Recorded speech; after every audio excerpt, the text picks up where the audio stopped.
26 പേരാണ് ഇപ്പൊ നമുക്ക് കിട്ടിയ വിവരം. 26 പേർക്കും പരിക്കുണ്ടോ? 26 പേർക്കും പരിക്കുണ്ട്. എത്ര മരണം?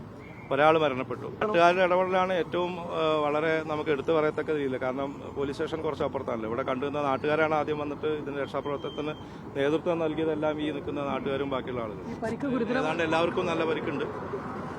കുറച്ച് ഒരു 3-4 ആൾക്ക് കുറച്ച് ഗുരുതര പരിക്കുണ്ട്. ബാക്കിയുള്ളവർക്ക് അയാള് പന്തീരാങ്കാവ് പെരുവയൽ സ്വദേശിയാണ്. പേര് കിട്ടിയിട്ടുണ്ട്. പേരുണ്ട്. ബസ് ഈ ഇറക്കാണ്, വളവാണ്. അമിത വേഗതയിലാവാൻ നമ്മൾ കണ്ടിട്ടില്ല. പക്ഷേ ഒരു സാധ്യത കാണുന്നുണ്ട്. കാരണം റൈറ്റ് സൈഡിൽ കൊണ്ടുപോയിട്ട് ഇടിച്ചിട്ടുണ്ട്. റൈറ്റ് സൈഡിൽ അവിടെ ഇടിക്കണമെങ്കിൽ പുള്ളിക്ക് കൺട്രോൾ കിട്ടിയിട്ടുണ്ടാവില്ല. അപ്പൊ അതുകൊണ്ടായിരിക്കാം അതിന് സാധ്യത തോന്നുന്നു. നമുക്ക് മാറി നിൽക്കാം. അവിടെ ക്ലീനിങ് അവിടെ ഇടിച്ചിട്ടാണോ ഡിവൈഡറിലേക്ക് വരുന്നത്? അതെ, അപ്പുറത്ത് ഇടിച്ചതിന് ശേഷം. ശരിക്കും എന്താണ് സംഭവിച്ചത്?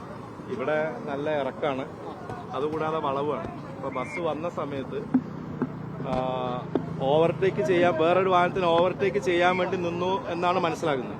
അങ്ങനെയാണെങ്കിൽ ആ സൈഡിൽ ഡിവൈഡിൽ തട്ടുള്ളൂ. അപ്പൊ അവിടെ ആ ബനിയിട്ട് ആൾ നിൽക്കുന്ന അവിടെ ഡിവൈഡിൽ തട്ടിയിട്ടുണ്ട്. ആ സ്പീഡ് കാരണം ശക്തമായിട്ട് ഇങ്ങോട്ട് വന്നതായിരിക്കാനാണ് സാധ്യത. മാത്രമല്ല എല്ലാവർക്കും അപകടം. ബസ് എന്തായാലും അമിതവേഗത്തിലാവാൻ സാധ്യത. നമ്മൾ ഒന്നാമത് ഇവിടെ ഇറക്കാണ്, പിന്നെ നല്ല വളവുണ്ട്. ആ സമയത്ത് മഴ ഉണ്ടായിരുന്നു പറയുന്നു. മഴ ഉണ്ടായിരുന്നു, നല്ല മഴ ഉണ്ടായിരുന്നു. 26 പേരാണ് ഇപ്പൊ നമുക്ക് കിട്ടിയ വിവരം. 26 പേർക്കും പരിക്കുണ്ടോ? 26 പേർക്കും പരിക്കുണ്ട്. എത്ര മരണം? ഒരാൾ മരണപ്പെട്ടു. ദേശീയപാതയായതുകൊണ്ട് നിരവധി വാഹനങ്ങൾ ഇപ്പോ നല്ല അമിത വേഗതയിൽ പോകുന്നുണ്ട്. ഈ പരാതി ലഭിച്ചിരുന്നു? പരാതിയല്ല, ഇവിടെ വേറെ 1-2 ആക്സിഡന്റ് നേരത്തെ ഉണ്ടായിരുന്നു. സ്ഥിരം ആക്സിഡന്റ് മേഖല അല്ലെങ്കിലും ഇവിടെ ആക്സിഡന്റ് ഇടക്കിടക്ക് ആക്സിഡന്റ് ഉണ്ടായിട്ടുണ്ട്. അതിന് കാരണം ഇത് ഇറക്കാണ്, രണ്ടാമത് നല്ലൊരു വളവുമാണ്. അതിനെക്കുറിച്ച് എനിക്ക് പരാതി കിട്ടിയില്ല. അത് അന്വേഷിക്കാം. ഈ അപ്രോച്ച് റോഡിന് ദേശീയപാതയിലേക്ക് കയറുന്ന ഭാഗം കൂടിയാണ്. ഈ ഇറക്കത്തിൽ വരുമ്പോൾ അതൊരു വലിയ അപാകതയായിട്ട് അതൊരു പ്രശ്നം തന്നെയാണ്. കാരണം ഇവിടുന്ന് ഈ പോക്കറ്റ് റോഡിൽ നിന്ന് ഇറങ്ങുന്ന ഒരു ഭാഗമാണ്. ഒരു പക്ഷേ നമ്മളിപ്പോ ഇവിടെ ചർച്ച ചെയ്ത് മനസ്സിലായിട്ട് കണ്ടവരാരുമില്ല. കാരണം ഇവിടെ ഒന്നും വീടില്ലാത്തതുകൊണ്ട് കണ്ടവരാരുമില്ല. ഒരു പക്ഷേ ഇവിടുന്ന് ആരെങ്കിലും എൻട്രി ചെയ്യുന്ന സമയത്ത് ആ ട്രാക്കിൽ വന്ന വാഹനം ബ്രേക്ക് ചെയ്തിട്ടുണ്ടാവും.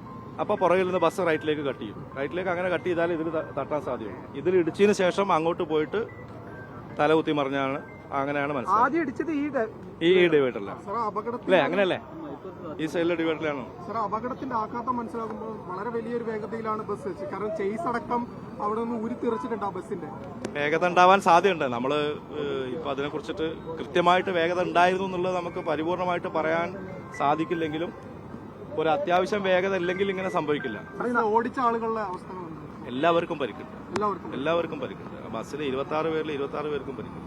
അപകടം നടന്നുകൊണ്ട് നാട്ടുകാരുടെ ഒരു ഇടപെടലും നാട്ടുകാരുടെ ഇടപെടലാണ് ഏറ്റവും വളരെ നമുക്ക് എടുത്തു പറയത്തക്ക രീതിയിൽ. കാരണം പോലീസ് സ്റ്റേഷൻ കുറച്ച് അപ്പുറത്താണല്ലോ. ഇവിടെ കണ്ടുവന്ന നാട്ടുകാരാണ് ആദ്യം വന്നിട്ട് ഇതിന്റെ രക്ഷാപ്രവർത്തനത്തിന് നേതൃത്വം നൽകിയതെല്ലാം ഈ നിൽക്കുന്ന നാട്ടുകാരും ബാക്കിയുള്ള ആളുകൾ.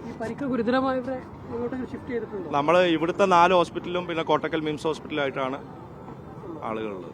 ഏതൊക്കെ ആശുപത്രികളാണ്? ഇവിടെ നമുക്ക് 4 ആശുപത്രി ഉണ്ട്. പിന്നെ താലൂക്ക് ആശുപത്രി ഉണ്ട്. അതുകൂടാതെ കോട്ടക്കൽ മിംസ് ആശുപത്രി ഉണ്ട്. മരിച്ച ആള് പന്തീരാങ്കാവ് പോലീസ് സ്റ്റേഷൻ ലിമിറ്റിലെ പിന്നെ കോഴിക്കോട് പെരുവയൽ സ്വദേശിയാന്നുള്ളതാണ് കിട്ടിയത്.